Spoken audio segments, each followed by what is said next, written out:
Речиси половина од учениците сметаат дека насилството е во ред, а 36% од нив проблемите ги решаваат со физичко насилство. Само 29,6% од децата се чувствуваат безбедни во училиште, машките се чувствуваат помалку безбедни од женските. Поголем дел од наставниците се изјасниле дека прават доволно за да ги охрабрат децата да пријават булинг, но повеќето родители го мислат спротивното. Експертите сметаат дека потребно е повеќе работа со наставниот кадар за да се стекнат поголеми вештини како да ги пременуваат протоколите за превенција на насилство. 14% од учениците во училиштето минатиот месец еднаш биле почувствувале, односно биле жртва на насилство, а скоро 10% во текот на изминатиот месец морале да применат насилство.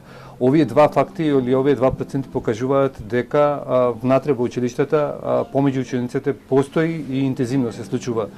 Во основните училишта позастапено е физичкото насилство, а во средните поголема е свесноста и физичкото насилство е поретка појава, но затоа вербалното насилство и дискриминацијата се позастапени. Најчесто преку интернет и вербално, мислам дека веќе сме во таа возраст каде што нема толку физичко насилство.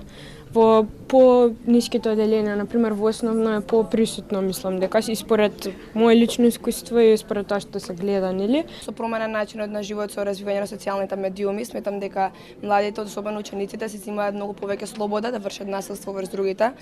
Преку медиумите најзастапено е вербалното насилство, се разбира со ставање на коментари, на негативни зборови. Истражувањето го спроведе коалицијата на младенски организации сега во 13 основни и 12 средни училишта, а анкетирани беа 810 ученици и 370 наставници.